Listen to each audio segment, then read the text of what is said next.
Well, good afternoon, everybody. Thank you all for being here today. It's truly an honor for us to be here today.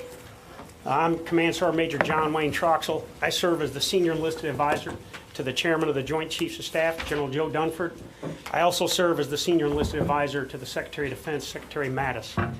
And on the panel with me here today are my esteemed colleagues and battle buddies. And I'd like to introduce them right quick. To my immediate right is the Sergeant Major of the Marine Corps, Sergeant Major Ron Green. To the far right, Sergeant Major of the Army, Dan Daly. To my immediate left, the Master Chief Petty Officer of the Navy, Steve Giordano. To his left is the Chief Master Sergeant of the Air Force, Chief Master Sergeant Kay Wright. And to our far left is our Master Chief Petty Officer of the Coast Guard, Steve Cantrell. You know, first, let me say first, it's an incredible opportunity for all of us to be here today, all at one time to talk about the backbone of our armed forces, that being our enlisted force. We'd like to address three main topics today. First is personal readiness, individual readiness, which includes the manning, equipping, and training of our force, especially under the budgetary constraints we have today. Personal policies that affect our servicemen and women, and where we are at with enlisted leader development, both now and in the future. From an overall perspective, we can say that our U.S. Armed Forces are always ready to fight and win our nation's wars. But readiness under a resource-constrained environment takes its toll over the years.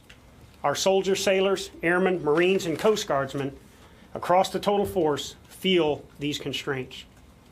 If I have one takeaway from my travels and conversations with our troops around the world, it's consistency and predictability, whether that's with pay and entitlements or training and operational deployments, will go along to keeping our morale high. The services here are tasked with the monumental job of manning, training, and equipping the force to perform warfighting, peacekeeping, and humanitarian tasks. I'll let the gentlemen here with me today address their individual services, but suffice it to say our nation depends on our ability to be in the right place at the right time with the right qualities and capacities to protect our nation. And that leads me to the final topic, enlisted leader development. We know that without a doubt, our people are not only our most valuable resource, but they are also our greatest competitive advantage when it comes to fighting and winning our nation's wars. What we do to educate, develop, and empower our enlisted leaders will be the decisive factor in accomplishing the missions our country asks of us. And with that, we'll open it up to your questions. Yes, sir. Sergeant Major, with some of the things that have come up over the past year, whether it's the Marines United issue or seaworthiness in the Navy with 7th Fleet issues, how much have senior enlisted personnel across the services borne a responsibility for some of these issues, whether they be accidents, training issues, personnel issues? How much of it has fallen on the officers, whereas some of this should have fallen on the shoulders of senior enlisted personnel? And do you think senior enlisted personnel have stepped up to the plate enough on some of these issues? So I'll start off with that, sir, and then I'll ask my colleagues to answer. First of all, anytime it comes to anything accident-related or something that affects the health or safety of our men and women, all leaders have to be involved, from the deck plate level all the way to the senior level. So we take all of these cases seriously, and leader empowerment and leader engagement is something that we talk about all the time. And Gio, I'd ask you to comment on that if you could. So if you're not aware, of course, initial accountability was, those things have already been administered. But so that immediate assessment was kind of already done. But we've also just recently established a convening authority. The Vice Chief of Naval Operations established a convening authority to kind of look at that accountability picture holistically, dot the I's, cross the T's, and look at all avenues of responsibility associated with some of those cases. And I'd ask Sergeant Major of the Marine Corps also to comment. I mean, to your point, sir, when Joe Neller, the Commandant of the Marine Corps, went before the SASC and testified, about Marines United, you don't normally see the Sergeant Major of the Marine Corps, with the Commandant or any of us in front of the SASC. But that particular day, I was there with him. And that was for accountability to show the entire Marine Corps and the world that senior enlisted are being held accountable.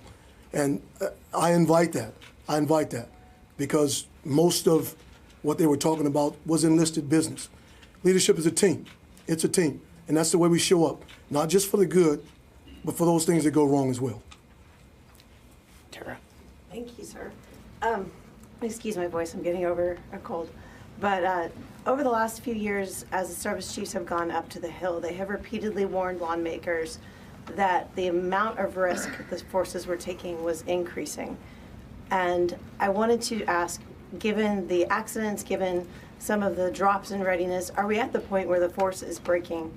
And going into 2018, if kind of going across the board, if each of you could say, what is the thing that worries you the most going into 2018, whether it's the readiness of your rotary aircraft, your ground forces, just give us some specifics of what you worry about into this next year. So I'll answer first, and then Dan, we'll start with you to go down the line here. Over the past 16 years, because of our high operational tempo, because of unstable budgets and things like that, we haven't been able to get after modernization or maintenance like we would like to. However, having said all of that, there's three absolutes that we believe in. And that's we absolutely still, as a U.S. Armed Force, can defend our homeland and our way of life. We can absolutely meet our alliance commitments and support our partners. And we absolutely have warfighting advantages in every warfighting domain, specifically in the human domain. Back to your question, sir, no other nation in the world empowers and entrusts enlisted leaders like we do. And I think that we can still absolutely do all three of those things. So Dan, we'll go to you about the 2018. Yes, ma'am. The world is a very complex environment, and the Army is a very busy organization, along with my counterparts that are sitting here today. And to say that we don't assume risk in places would just not be true. We do. We have to manage that, and that's why the service chiefs have made their testimony on the amount of risk that they feel that we are assuming. What I worry about in 2018 is to make sure that we have predictable and consistent funding in order to make sure that our soldiers are resourced appropriately, one, for the threat, and prepare for any emerging threats. We have a simultaneous mission. We have to assure, deter, and possibly defeat our potential allies. So that's probably my biggest worry for 2018. 1 second, sir. Steve, the 2018. I would say for the Coast Guard anyway, that we are considered one of the 5 armed services. I don't worry as much because have you seen over the last 3 months with the Coast Guard's heavy involvement with hurricane, the 3 hurricanes that we had in the Caribbean, we really, I think, showed up as a small service, degraded our readiness to some degree, but we saved over 12,000 lives, often with equipment that's very old. And this mantra that we've heard about doing more with less, the Coast Guard doesn't buy into that anymore because we shouldn't be doing more with less. We should be, our folks should expect to get the resources they need to do their job that the American public expects them to do.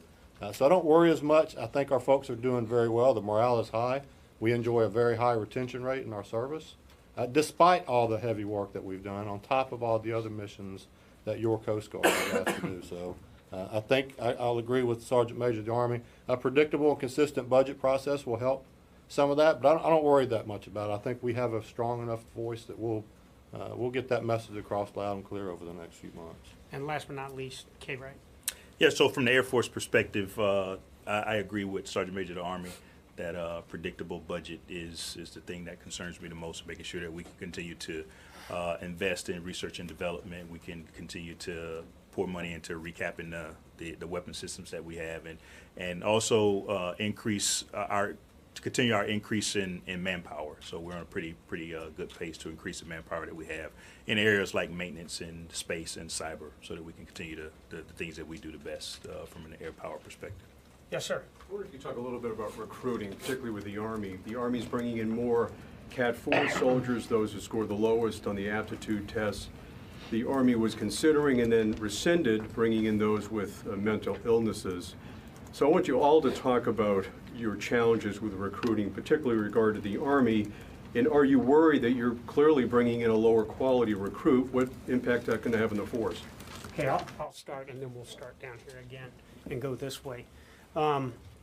from a Department of Defense and from a joint perspective, we understand that in order to get the talent we need for the force we need now and in the future, we got to continue to prospect for that talent. And we can't rely solely on processing, meaning that we've got to have men and women that are out there in our recruiting commands that are going out and actively engaging key leaders, key spheres of influence in the community to find the kind of talent we need, especially in specialties like cyber or people that can excel in the nuclear domain or in space.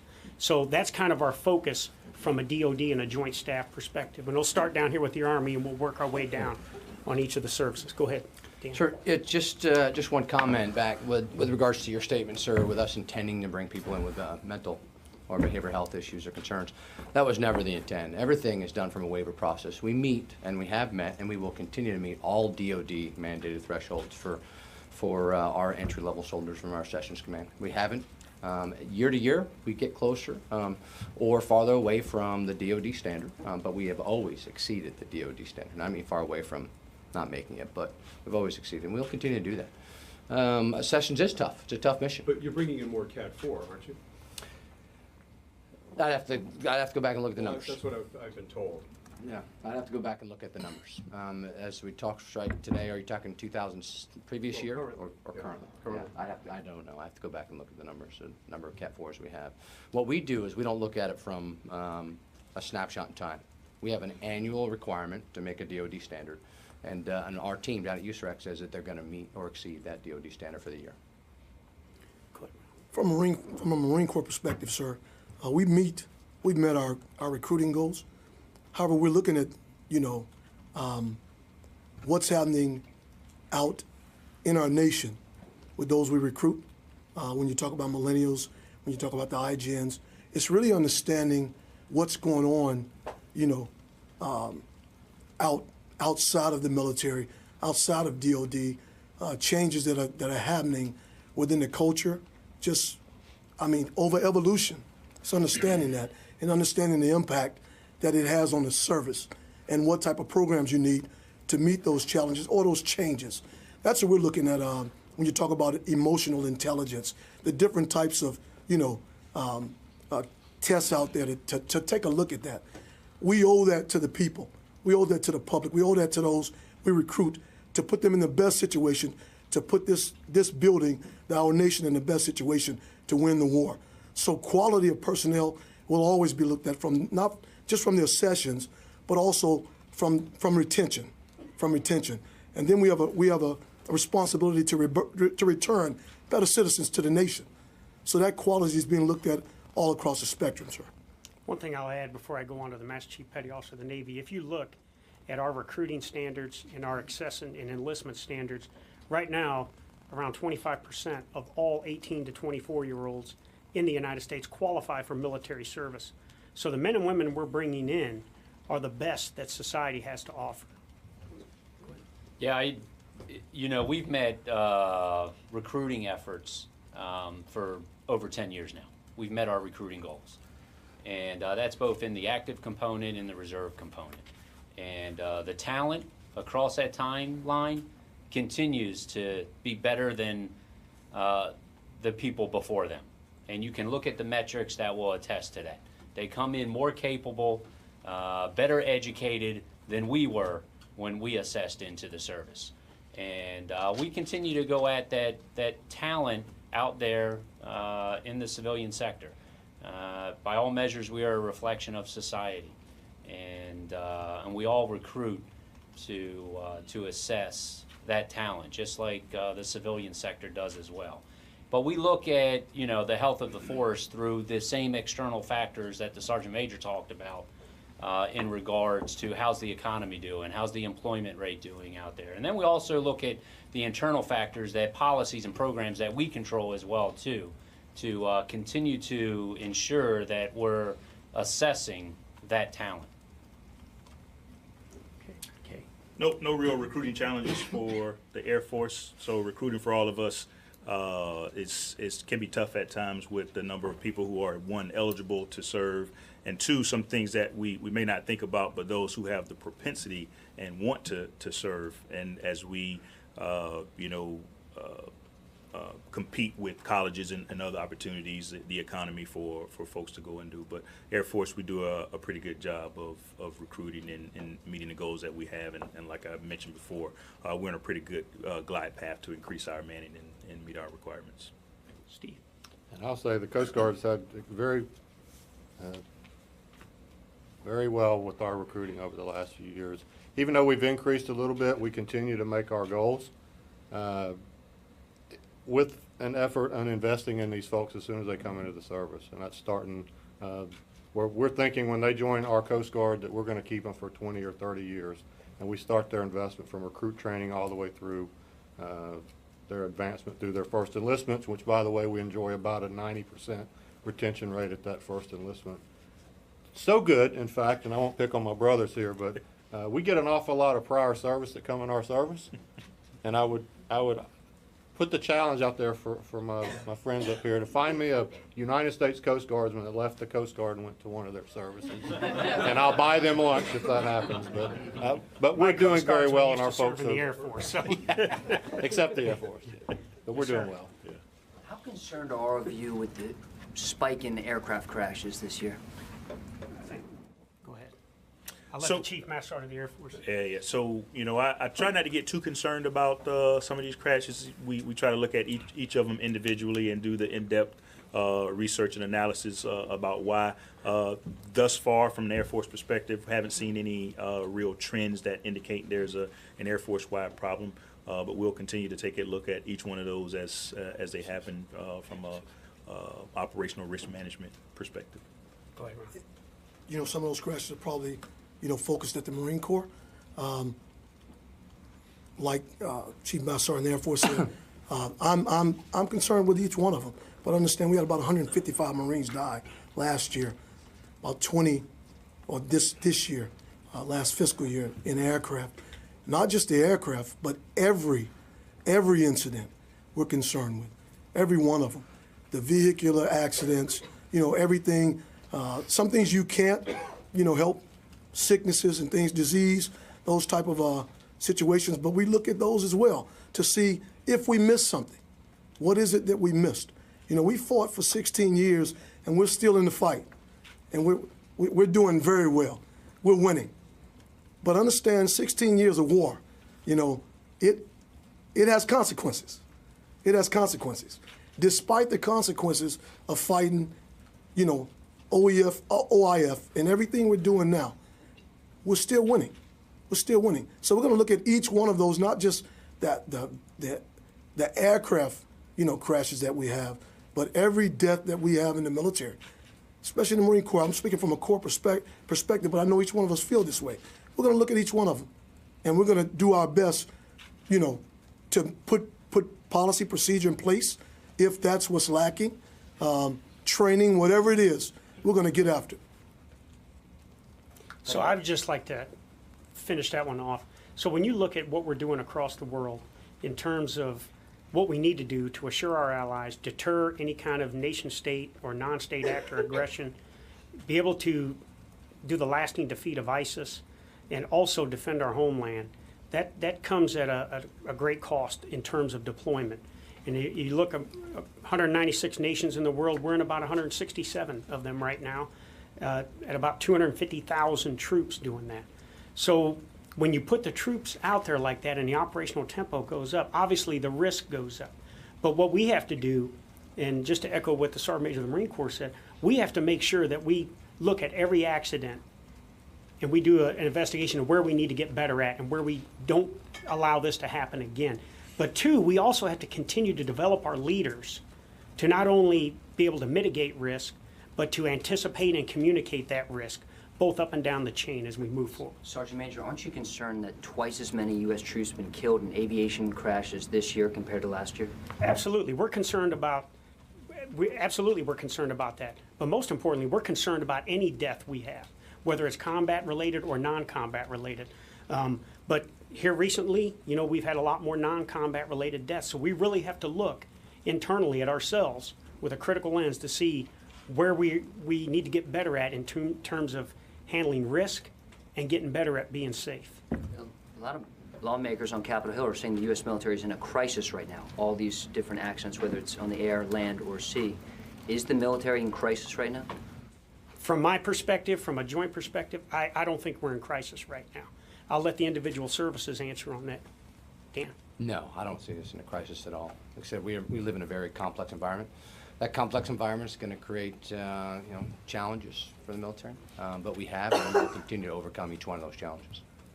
And to people looking on the outside looking in, it's sort of like whack-a-mole. If it's not aircraft next year, whatever that high number is, we're going to be talking about it. So whatever that high number is, we're going to get after it. We're going to get after it. It's aircraft this year, but you look at the aircraft, perspective years before. What's happening now, that's exactly what we're studying. Is it, depth to dwell? Is it leader to lead? What exactly it is. We'll get after it as we've done in the past, and we'll make that correction, and we'll still be the most lethal force on the face of this earth. Go ahead. I travel the world, and I get out and I have a conversation with a lot of sailors, a lot of family members as well, too. And you can look them all in the eye. And first and foremost, they'll tell you, they love being a United States Navy sailor. I love being a United States Navy sailor. And there's nothing else I'd rather be doing right now. And we ask our sailors to operate across the globe on a number of different platforms. And sometimes tragedy happens. And that's an unfortunate, inherent nature of our business. And but our sailors need to have trust and confidence in their leaders that we'll learn from these things. And we'll go at this stuff. And there'll be some things that we can take care of quickly. There'll be some things that we'll have to look at over the interim. And then there may be some long-term things that we can kind of go after and correct things on. And our sailors know that about our leadership. And I don't worry about whether sailors are ready to take the fight to the fight. I don't worry about that, because they will, because that's just who we are as U.S. Navy sailors. And that's what our nation asks us to be for them. And we'll keep being those people. But we'll keep learning through these things as well, too. And that's just kind of, I think, how we view things here in the Navy today. Yeah, just to get to the brunt of your question, I don't believe we're in a crisis. Obviously, in a risk-based business like combat arms, specifically aviation, you'll have some accidents, you'll have incidents. I think the most important thing that all of us, again, take a look at is we put the right amount of resources and energy toward investigating those specific incidents and learning from them and growing from them. I have a high level of confidence in our aviation community from an Air Force perspective, all of our pilots, our instructor pilots, and the programs that we implement to. After the G-38 crash last week, are those still grounded? I believe, I'm not quite sure, but I can get back to you. One quick follow. One of the points that came out in the recent hearings following some of the Navy collisions was the inability for the services to say no when asked to fill a COCOM requirement. And what I am hearing today, and I just want to see if I'm hearing correctly, is that there really is that kind of inability to say no. You will meet what the partners want. You'll meet what the COCOMs want. I heard you can do all of these things, but there definitely seems to be a consequence. So, is there an inability to say no? I would have to say that at all levels, commanders manage risk at all levels. And when it comes, when we say, we have to defend our homeland, obviously we're going to get after that mission of defending the homeland, whether that's at sea, in the air, or on the ground, or wherever it's at. But commanders at all levels are charged, and senior enlisted at all levels are charged to manage the risk at their appropriate level and to get after that. So I go back to what I said earlier. I don't think we have a systemic problem in terms of, being unsafe or whatever it is. I just think we have to continue to look at these incidents, and we got to figure out where the problem is and attack it from that angle. So, go ahead. And if I can say something, ma'am, let me tell you that I can tell you now, we get more requests than we feel. I can tell you that. We do not fill every request for forces that comes out of there. You all just don't get to hear about everything, and that's a good thing. because we're not into giving any advantages. We don't fill we fill the requests that we think we can do, and the Commandant accepts the amount of risk that he thinks is appropriate. But that conversation between the co-coms, and the service chiefs, that's at their level. And if we're filling a request, it's because we know we can do the job. And Tara, just to finish out, I've sat in some tank meetings with the chairman, the service chiefs, and the combatant commanders. And when they talk about capabilities and requirements, what they always talk about is the risk to the force and the risk to mission. And then even so much the service chiefs will talk about the risk to the institution. If we continue to do business like this, how will it affect our services in the near future or the long term? Okay, ma'am, you had your hand up back there. And ma'am, I'm coming to you next right here. I'm sorry. Cornel Abab, Voice of America. Thank you guys for doing this. With all due respect, I'm hearing all of you say that it's not a crisis mode. I'm hearing that we're winning after 16 years of war. I'm hearing that we're not in a crisis, but we have a shortage of 3,000 maintainers. We have sailors that can take the fight, but we've had 4 different investigations that have shown that the sailors were not trained in the basics. They didn't have the basics down. So I'm just kind of wondering, what is your definition of a crisis, and what is your definition of winning? Because from the outside looking in, with all due respect, we're seeing a lot of problems all at once. Let me hit it first. So I'll tackle the winning piece. So I was just in Raqqa, Syria, about 4 weeks ago. And what I saw over there was our U.S. forces advising partner forces, and we had ISIS on the run. As a matter of fact, I was on the ground for 4 hours, and I could not believe the level of lethality we were putting on ISIS, and they were still holding out. And if you look at where ISIS was in 2014, where they basically had almost all of Iraq under control, and then they started moving into Syria, they were a huge problem in 2014. But with the strategy we have now, where we are building partner capacity, we're training, advising, assisting, and in some cases accompanying our partner forces, we have ISIS on the run in the Middle East. Now, obviously, this is a generational threat that is born out of an ideology, and they're also trying to do things in Africa and Europe and other places. But when you look at the effect we've had on ISIS and how that gets to defending the homeland, that's huge, very huge. And I'll ask any other comments. I would just say, yeah, go ahead, Dean. I was going to say, I think it's all about perspective, right? So you may see the challenges that we have, that we all have as a service, that any organization might have. What you might not see are the thousands and thousands of great things that our service members do on a regular basis, both in combat and from a training perspective, from a humanitarian support. So that's really how at least I can speak for the Air Force, how we see it. The perspective that we take is, while we do have challenges, we've always had challenges, we will likely always have challenges in the future.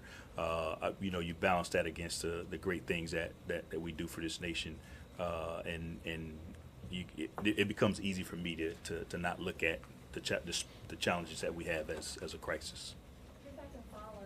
When you talk to an airman who's done 13 deployments, that's a tough situation for that guy. When you talk to a Marine who's having to scrounge in a air yard, graveyard, what they call, for parts, that's a crisis for that individual and for that team. So, I mean, is that not very concerning to you guys? And when you talk to an average Afghan who says 16 years of war, when the Taliban is still making some gains in some areas, they wouldn't call that winning. So I'm just wondering, is that not a factor in all of this positivity? Aside from the budget, everything else seems to be going positive based on this briefing. So can you help me understand? It's a concern, ma'am. It absolutely is. If you're talking about crisis from a numbers, a parts, a budget, I don't think there's ever been, I've been in 34 years. Every day there's a crisis in something. There's a crisis in something. But you walk out and you ask the average Marine, are we in a crisis? I don't think to tell you we're in a crisis. We are concerned about parts. We're addressing that. We are concerned about the budget. We're addressing that. This is not, war is not something, you'll always be in crisis from that perspective. There's just not a day something, suicides, sexual assaults, harassments, safety. 30,000 Marines in and out a year. So in a 4-year term, a 4-year enlistment, 120,000 Marines come and go in the Marine Corps. That's 2/3 of the Marine Corps would turn over. You would say outside, that's a crisis. Because Boeing doesn't do it, Google doesn't do it. 30,000 a year, the average age 25. We bring in 17-year-olds. Crisis? It's like Groundhog Day. But the fact that we're sitting there having freedom of speech, and we're having this conversation, and the people we're fighting against are not, that alone tells me we're winning. We're winning. And I absolutely understand where you're going, because we have to look Gold Star families in the eye when we lose someone. And that's serious. Every one of them are serious. Not only do we have to look them in the eye when we lose the individual, but they return to the Marine Corps and to the services to still sit beside us. That's a constant reminder that we always have to do better by our people. Always doing better by our people. That's why we're so focused in on those things that may not be a crisis outside of the building, but it's definitely a concern of ours. I don't want you to think that we're not concerned about those things. We're not here to paint a rosy picture and try to pull the wool over anybody's eyes, but as leaders of our respective services, we see every challenge as an opportunity for us to invest more, to engage more, to create programs and processes that help that airman who's deployed 13 times and that corporal who can't get the parts and whatnot. So some of the things that you may see as a crisis, we see them as opportunities and subsequent challenges for us to tackle. Dan, go ahead. Yeah, I would just say the same thing. Echo some of my peers' evaluations there. Is the first time I ever heard that word is when you said it and I saw it on the news. I haven't had a single soldier tell me in 3 or 4 years that we're in crisis. We have challenges. It's a complex world. We have tragedies. These young men and women need to know that the people in America believe the same thing they do, and that they are out there doing great work for our nation every day. Our allies are assured. Our potential adversaries are deterred, and we will defeat if we have to. Go ahead, sir. Yes, Sergeant Major, can I ask, there's a proposal out of Congress, 2.4% raise, White House 2.1%. Who knows where that comes out in the end? Then you got BAH, commissaries, you don't know what's going to happen. And it all might get wrapped up in another continuing resolution, and here we go again. The troops come to you and they say, hey, Top, am I going to get a raise or what? What are these guys doing? What do you tell them? How does that affect morale? Well, we tell them exactly what's going on here. We're here in the Beltway and in the Pentagon, and we serve in these high-level meetings with our bosses here, but also on Capitol Hill, so that we can tell the troops exactly what's going on. I can tell you in my travels, as I go around the world, the troops, there are concerns about stuff like dual BAH and things like that, but more importantly to the troops, they want to have great quality of service along with that quality of life, meaning, I want the latest optics I can have on my rifles. I want the latest kind of equipment or technology to get after this emerging unmanned aerial system threat. Very few complaints do I get on pay raises or quality of life kind of issues. It's how can I get better at doing my mission that you're expecting me to accomplish out there. I'll open it up. Go There are ahead. 3 types of readiness, sir. Unit, which are services, personal, and family. Now, from a family perspective, I've been in this job almost 3 years. I've never heard a Marine ask about a pay raise. What you will hear Marines and families address is, child development centers, youth sports, exceptional family member programs, those programs that support the family, the Class B programs. It's not that it's a pay raise thing. It's when you say BAH, dual BAH, compensation, absolutely, absolutely. And those things we're absolutely involved in as senior enlisted. Those are the conversations that we have about the budget and how it affects. Talk about continuing resolutions. Getting the budget in the middle of the year, this last fiscal year, having to try to crunch the money.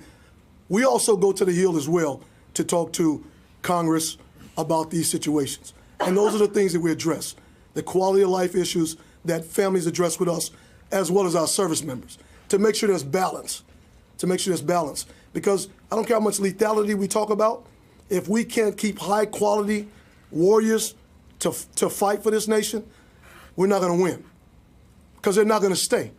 We enlist the warrior, and for those who have families, we try to retain the family because they have a voice in whether they're going to stay or not.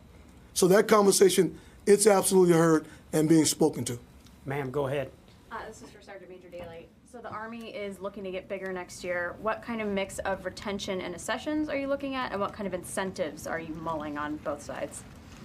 And thanks, Megan, for the question. So yeah, we are, and we're happy about getting bigger. And we're glad that our elected leaders are helping us do that. So we think the majority of that's going to come, roughly about 80K as our planning factor for accessions right now. And we did so well last year in our in-service retention program that our in-service retention actually is not that big a significant number because we've already accomplished it for FY18, preponderance of that in FY17. So from an incentive, incentives are based upon the need and requirement by skill level and MOS. So what we won't see is a whole lot, a bigger increase in bonuses unless we specifically need that skill level and MOS. And we'll tune our accessions incentives based upon how we do throughout the year. Do you see? Sir, I'm sorry. Go ahead. Do you see doing 2-year enlistments again, or kind of quality of life bonuses like that rather than just money?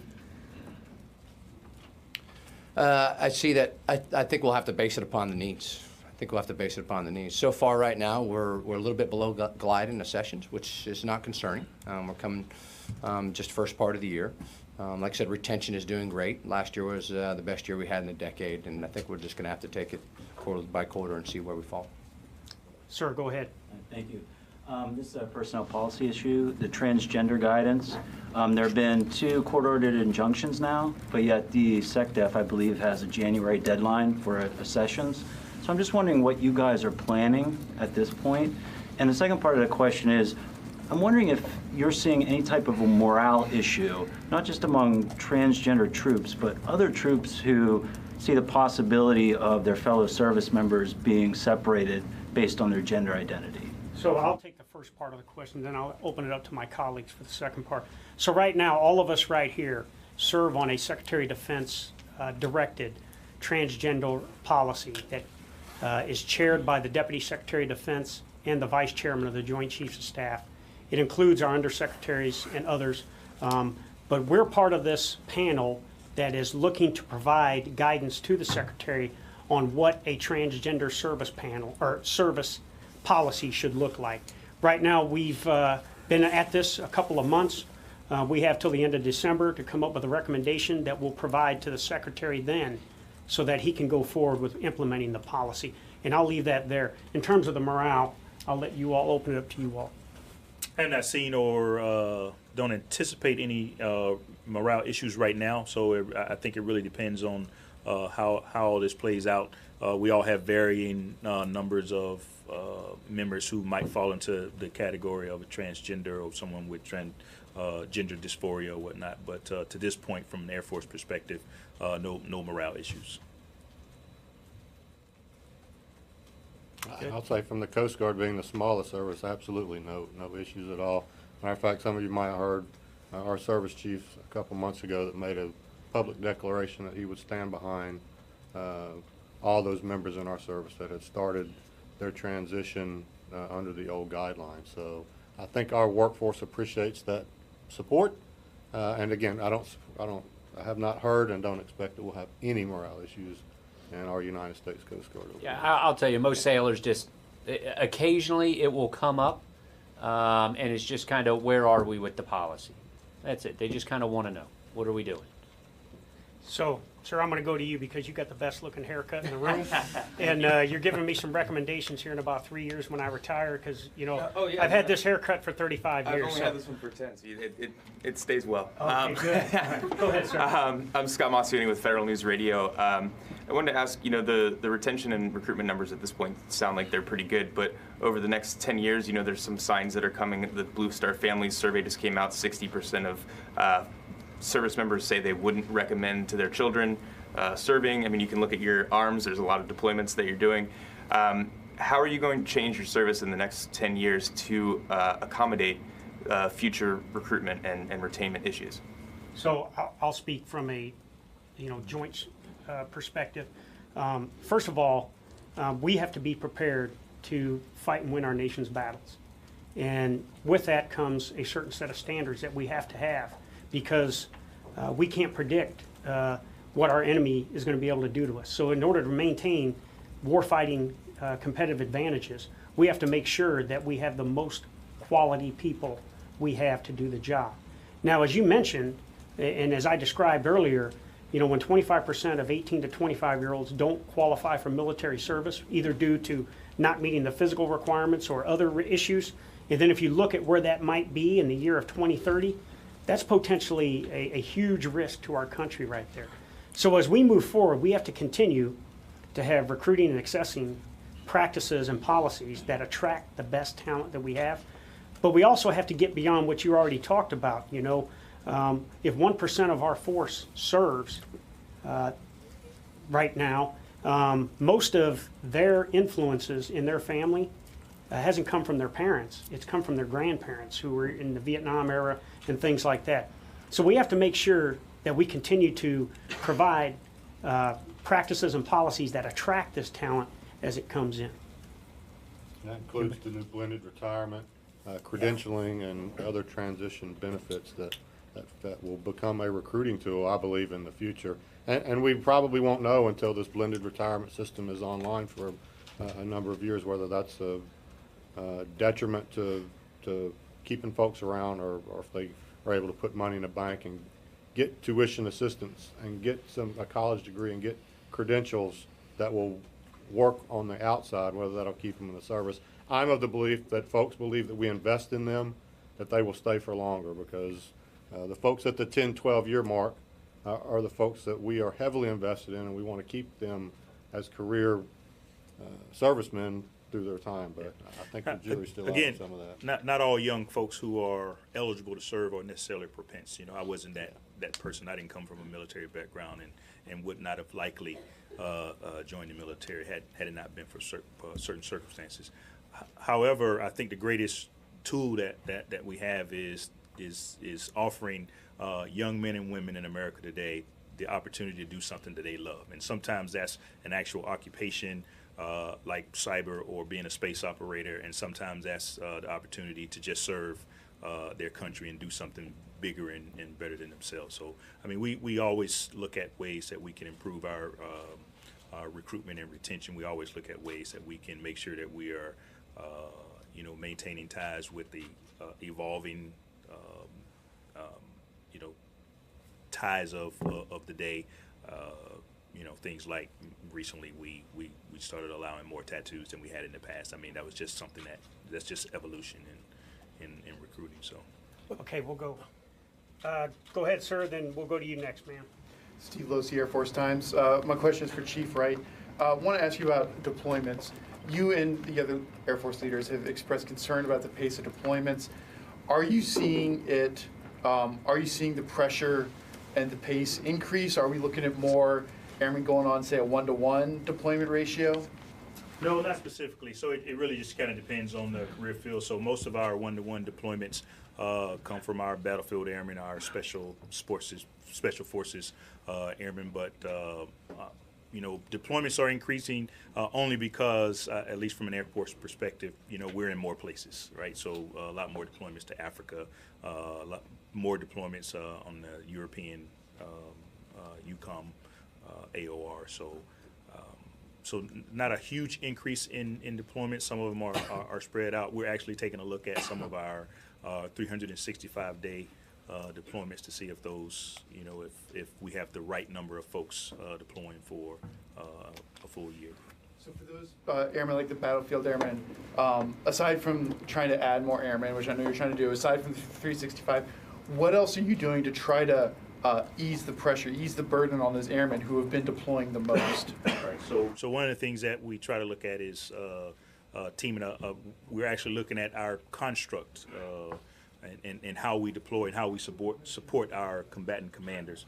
And so we'll continue to take a kind of a comprehensive look at deployments as a whole to make sure that, one, we're meeting the requirements, and two, that we're maintaining the right level of readiness and morale for those folks who frequently deploy.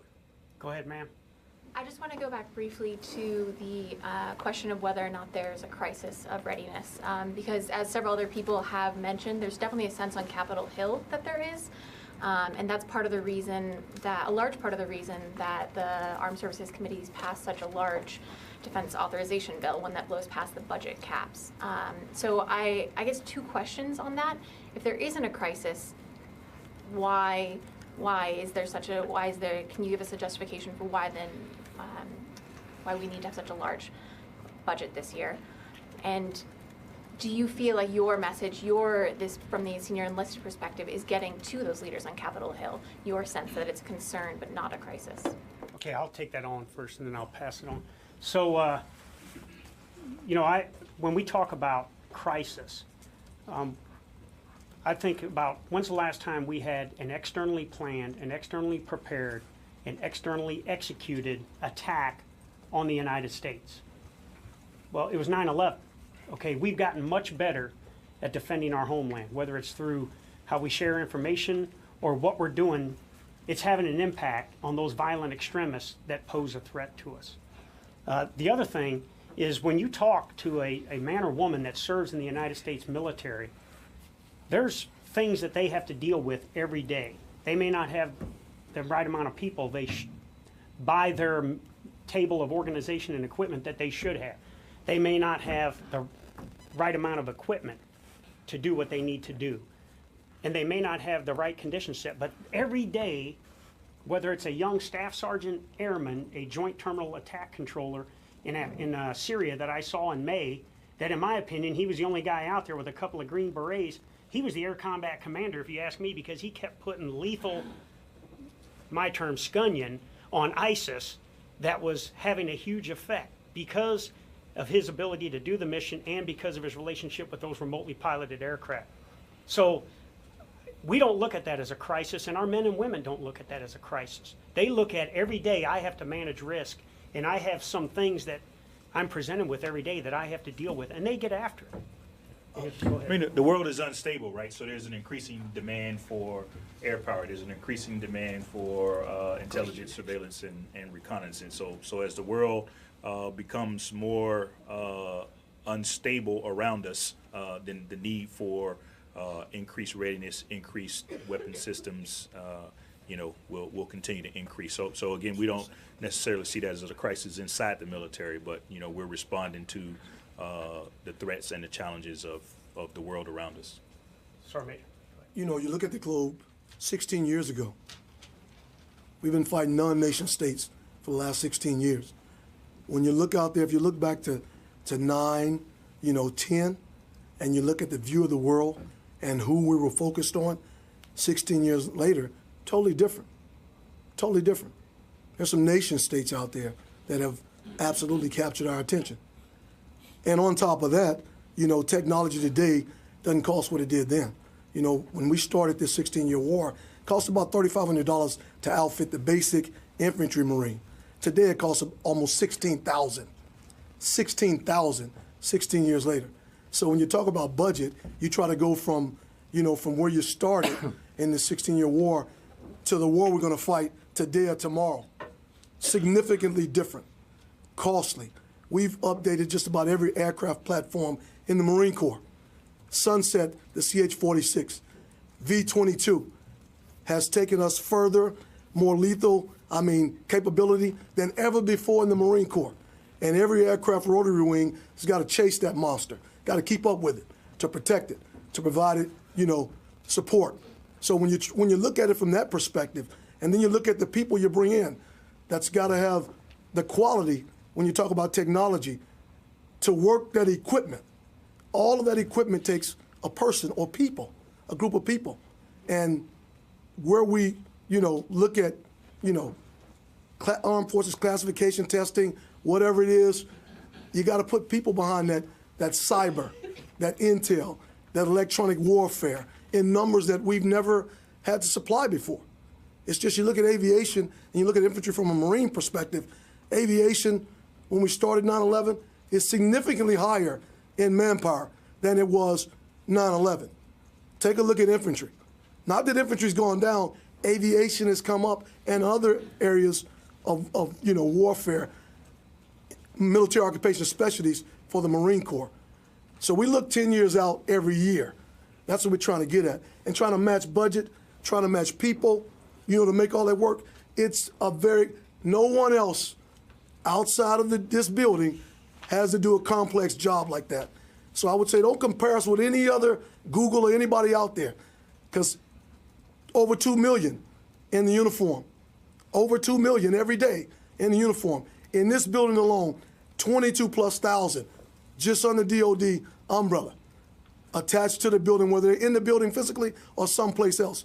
Nobody has that complexity to do. And the fact that we're sitting here enjoying freedom is not free. It's not free. And we fully understand that. So this is why we wanted to address you today, to let you know we care more as much as our bosses and anyone about personnel and readiness. Make no mistake about it, the quality of life, that is our talk. Okay, we got time for 2 quick ones. I'll go to you, sir, and Christina, we'll finish off with you. Okay, go ahead, sir. Thank you very much, sir. My question is that U.S. And India, as far as military-to-military relations, they have been growing on the last 20 years. And now, as we enter the new year, where do we go now? As far as we had many exercises, and also India is now facing terrorism across the nation from Pakistan. Osama bin Laden was found in Pakistan. Now, still terrorists are still there. So one of our Secretary of Defense's lines of effort is to assure our allies and meet our alliance commitments, but also attract new partners. So one of the things we're doing globally is we're going to continue to keep these international engagements so we can continue to partner with people on our shared defense, our shared security, and things like that. So I think you're going to see more and more as we move forward in the future, as we continue to get after building this expeditionary force, you're going to see more and more engagements with other countries out there as we look to attract new partners. And Christina, we'll finish off with you. Great. Thank you so much all for doing this. Secretary Mattis often talks about the military as a model for society, and so I wanted to ask, how do you keep the force strong and united, especially when the country seems so divided right now? So I'll start off, and then Dan, I'll ask you to comment on that next. So when you look at this table up here, look at that diversity at this table up here, all right?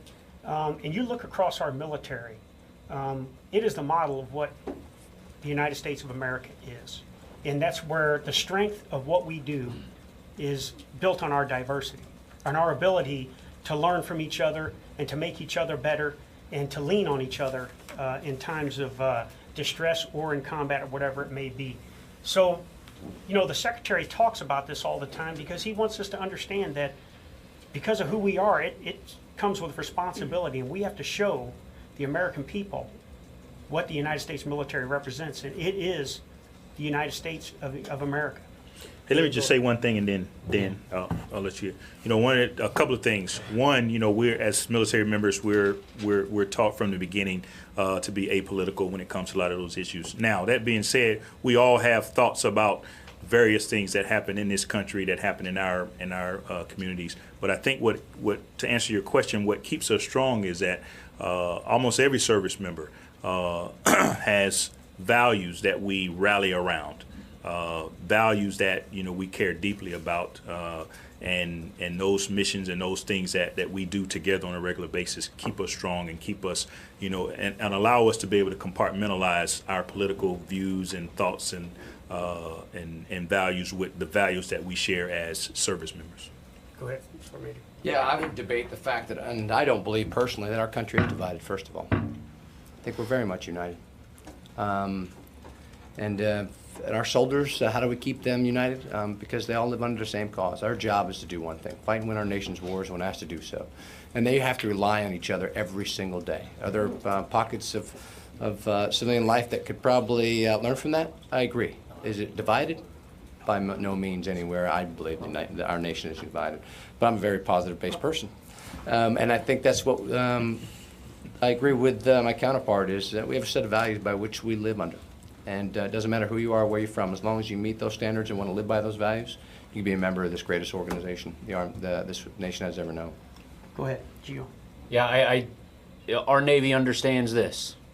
We understand our ships. We understand what the word shipmate means. And we understand what means taking care of yourself is all about. Right? And there's three major moving parts in all those. Right? You're no good to anybody if you don't take care of yourself. So sailors do that. And once you've taken care of yourself, you're going to take care of others. You always think of your shipmates. You think more of others than you think of yourself in many regards. And at the end of the day, we're all going to deploy together on this thing we call a ship. Right? And you can call it an aircraft, you can call it whatever platform you want to call it. We coin it a ship. So you think of shipmate self, centered on the core values of honor, courage, and commitment. That'll keep you focused on everything that matters and keep you united in those efforts. And that's what drives our teams out there. And that's what it's all about. Teams out there doing great things, empowered to be the people that you need us to be out there. Go ahead, Sergeant. I'll say one thing. I was going to talk about teams, and it's great you brought that up. Make no mistake. We come from, Black Lives Matter, Confederate flags, Charlottesville, kneeling down on knees. That's where we go on leave. We recruit from those places.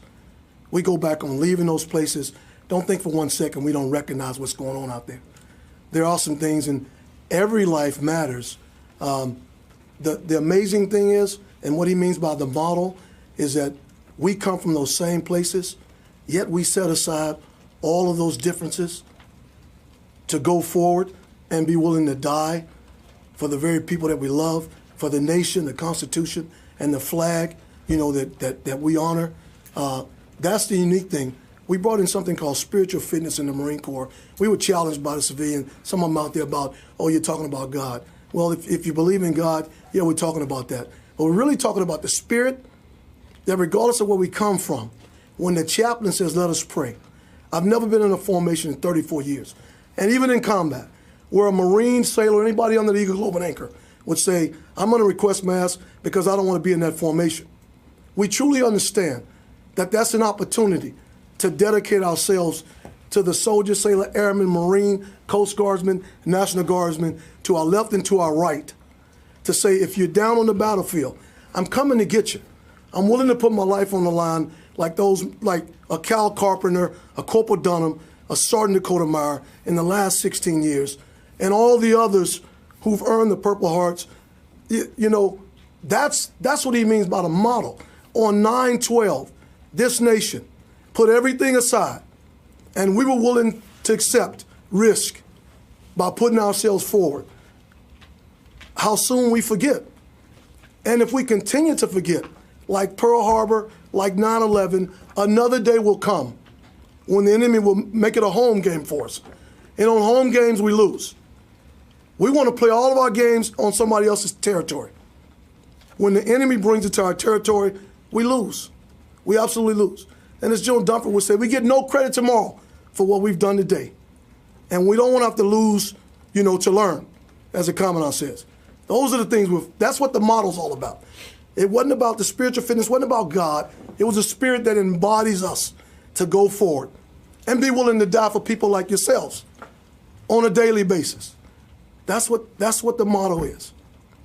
So if I could close that out, on the worst day of my military career, on 19 July 2007, when my patrol came under attack, and one of my soldiers was killed in action, and another was severely wounded in action, and we were pinned down under fire, and we called for a quick reaction force.